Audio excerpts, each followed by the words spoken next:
7월 21일 코로나 바이러스 감염증 19 국내 발생 현황을 말씀드리겠습니다. 국내 발생 신규 환자가 20명이 확인되었습니다. 해외 유입 사례는 25명이고 총 누적 확진자 수가 13,816명입니다. 신규로 71명이 격리 해제되어 현재 877명이 격리 중입니다. 위중증 환자는 21명이고 사망자는 1명도 발생하지 않았습니다. 국내 주요 발생 현황을 설명드리겠습니다. 서울특별시 관악구 사무실 관련해서 1명이 추가로 확진되어 누적 확진자는 총 34명입니다.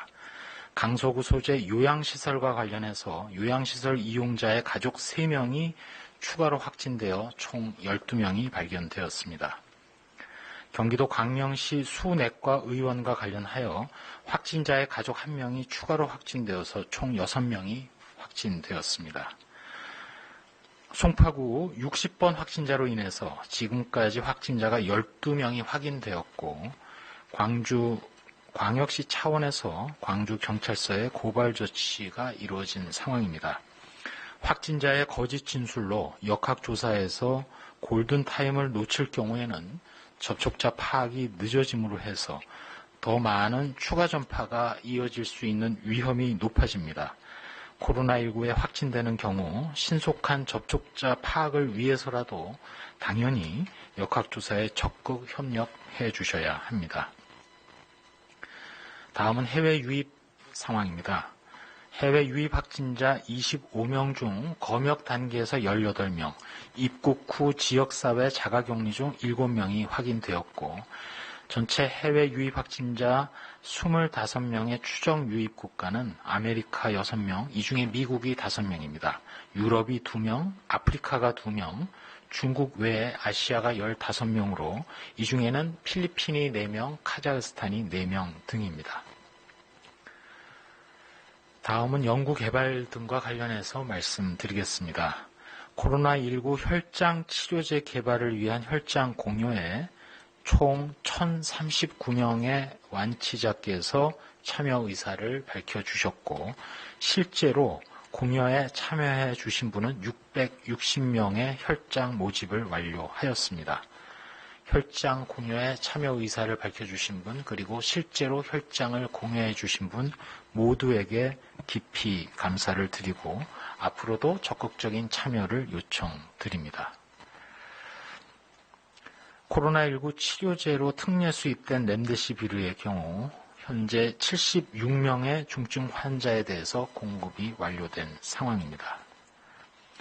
어제도 개별적인 보도가 있었습니다만 혈장 치료제의 경우에는 지난 7월 18일부터 임상시험용 혈장 치료제 제재 생산이 시작된 상황으로 8월 중에는 제재 생산이 완료되어 임상시험이 시작될 예정으로 있고 항체 치료제의 경우에도 지난 7월 17일 승인 후에 인체 임상 1상에 돌입한 상황입니다. 마지막으로 거리두기에 대해서 말씀드리겠습니다. 휴가철을 맞아서 슬기로운 휴가를 보내시기 위해서 방역 수칙 준수를 당부드립니다. 휴가와 관련해서 휴가는 되도록 가족 단위로 소규모로 가주시고 혼잡한 여행지 또는 혼잡한 시간대는 피해 주시고 가능하다면 개별 차량을 이용해서 이동하시는 것이 좋겠습니다. 휴가지 현장에서도 여전히 거리두기에 유념하셔서 2m 거리두기, 손 씻기, 실내 공간에서의 마스크 착용, 3밀 장소를 최대한 피해 주시고 휴가지뿐만 아니라 더욱 중요한 장소는 인근의 음식점 또는 공중 접촉이 많은 장소입니다. 이런 장소에서도 앞서 말씀드린 거리두기 외의 방역 수칙을 철저히 이행해 주시기 바랍니다. 마지막으로 최근 고령층이 이용하는 노인복지시설에서 주로 코로나19 발생이 지속되고 있습니다. 지난 5월 말 이후 요양병원이나 시설, 이용시설 등을 중심으로 해서 관련 사례들을 저희가 집계를 해본 결과 많은 확진자와 사망자 등이 발생을 했습니다.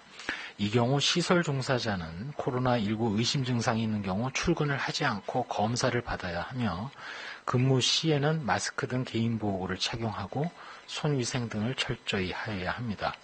입소자나 이용자의 경우 특히 신규 입소 입원자에 대한 검사, 그리고 호흡기 증상 또는 발열 등 의심 증상이 있으면 즉시 진단검사를 실시하고 마찬가지로 마스크 착용 등 방역 수칙을 철저히 준수해 주실 것을 요청드립니다.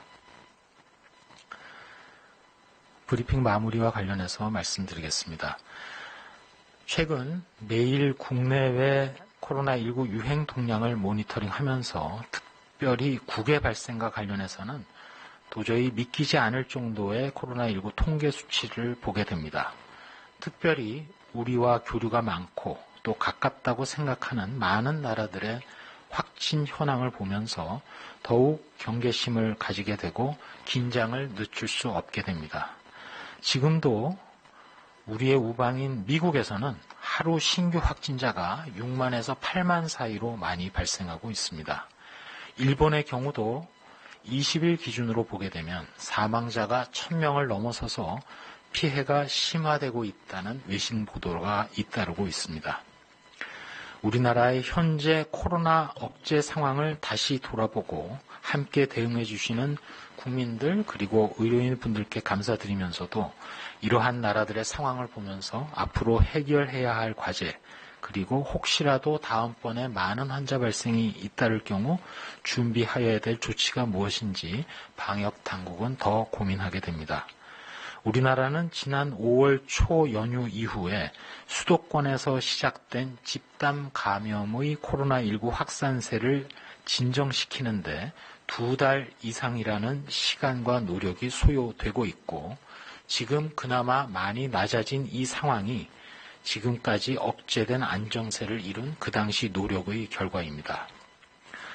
그간의 힘겨운 노력이 앞으로도 물거품이 절대 되지 않기 위해서는 오늘 하루하루가 매우 중요한 순간입니다.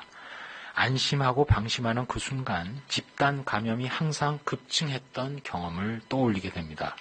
그리고 그렇게 되면 국민 여러분들의 생업 그리고 학생들의 학업에 불가피한 제재 조치가 가해질 수밖에 없는 상황임을 다시금 되새기게 되고 그러한 일이 다시는 발생하지 않도록 개개인의 방역 그리고 사회 방역 전체적으로 생활 방역이 지금처럼 조화를 이루도록 더욱 노력하겠습니다.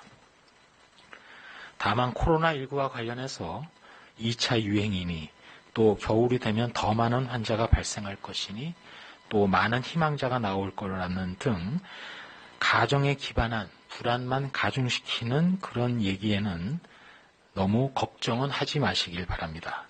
우리가 지금 철저히 실천하고 있는 거리두기 그리고 마스크 착용, 생활 방역 속의 개인위생 수칙 준수를 통해서 충분히 지금의 상황을 유지하면서 그러한 악몽 같은 상황은 막을 수 있습니다. 지난 6개월을 대응하면서 코로나19를 정말 많이 알게 되었고 또 아픈 경험도 많이 겪어보았기에 이제 다시는 그 상황을 되풀이해서는 절대 안 됩니다. 저희 방역당국도 경계하는 마음을 늦추지 않고 24시간 상황 관리에 노력하겠습니다. 이상입니다. 네,